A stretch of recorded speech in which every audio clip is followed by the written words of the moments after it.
Xbox is one of the big three in gaming today. Back in the Xbox 360 era, they were on the top of the hardcore console world for a while, but they never hit that same peak again. The Xbox One was a flop, which forced Microsoft to pivot into a new business model, the Xbox Game Pass. Basically, they mixed Netflix subscription boom with EA Access, and out came a service where, just for a few bucks a month, you could play full AAA games whenever you wanted. Halo, Gears of War, Sea of Thieves, even they won first-party releases. And honestly, it worked. For a while, Game Pass saved Xbox brands. Millions joined the ecosystem, and when Game Pass Ultimate launched on PC, even more people jumped in. Then Xbox went on a buy-in spree, grabbing studios left and right for billions of dollars. The first big acquisition was ZeniMax, the parent company of Bethesda, then the massive $80 billion Activision Blizzard deal. On paper, Xbox have never looked stronger. The potential lineup of exclusives was insane. The problem is, they didn't deliver.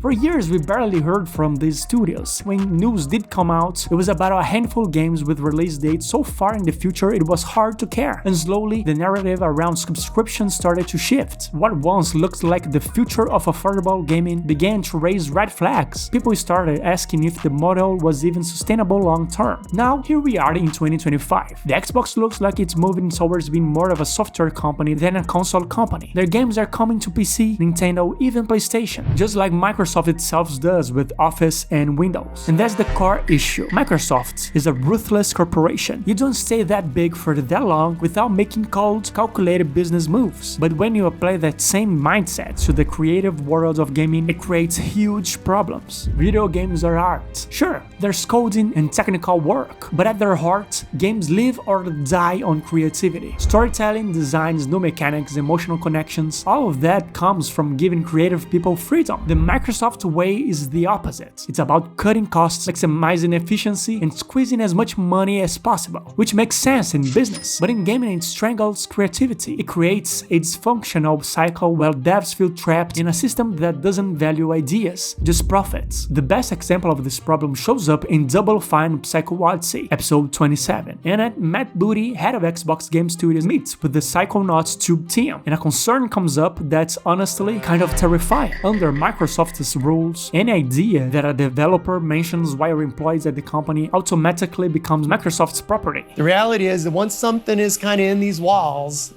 Double Fine owns it. It doesn't matter if it's an official pitch, written down in a doc, or just casually mentioned during lunch. If you're on the payroll and you come up with it, legally, Microsoft owns it. Think about how stifling that is. Let me out! Let me out!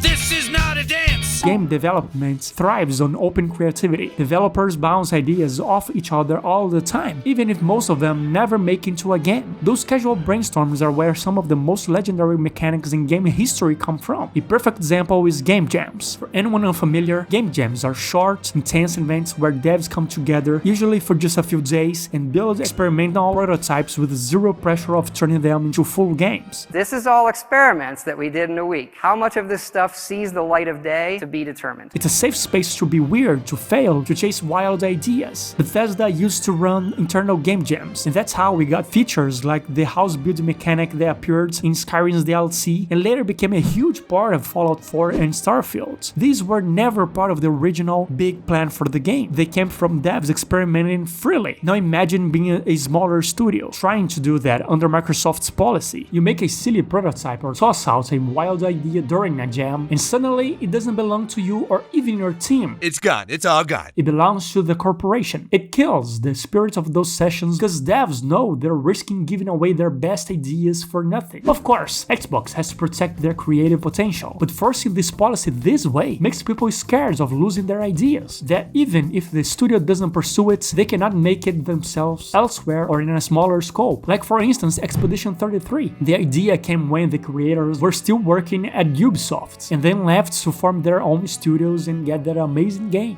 That creates a culture of silence. Instead of throwing out fun or crazy suggestions, people hold back because if they're not 100% sure they want to give it away, they just won't say it. And when you lose that safe creative space, you lose the spark that makes games magical. And you can see the results already. Xbox has pushed out games that feel empty and soulless, like Redfall, for instance, or ones stuck in outdated design thinking. Meanwhile, they've shut down studios like Tango Gameworks, which which had just delivered Hi-Fi Rush, a Game of the Year contender. They killed Toys for Bob even after Crash 4 sold millions and pushed the franchise forwards. Instead of nurturing creativity, they're doubling down on safe formulas. It's short-sighted, it's self-destructive, and it's pushing Xbox into a cold, corporate future where originality gets buried under spreadsheets. And what blows my mind is seeing people defending it, saying things like it's just the difference between being artsy and making money, but the irony is, without creativity, there's no money to be made in gaming. Games are supposed to make us feel something, comfort, excitement, fear, joy, and you can't spreadsheet your way into that. Right now, Xbox feels lost. They're chasing numbers while firing thousands of devs, closing beloved studios, and creating an environment where people are too scared to pitch the next great idea. I'm not usually a pessimistic person, but I really believe we're at a crossroads. On one side, you have massive corporations squeezing every dollar out of fans and devs. On the other side, you've got a beautiful rise in AA and indie games full of passion and love for the medium. Look at Baldur's Gate 3, Expedition 33, Balatro, Blueprint, Sifu, A Plague Tale, and many others. These games prove creativity is alive and thriving outside of the corporate machine. So what will gaming look like in the next 5 years? Honestly, I don't know. I'm worried for the AAA space, but excited for the future of smaller projects that still dare to take risks and makes us feel something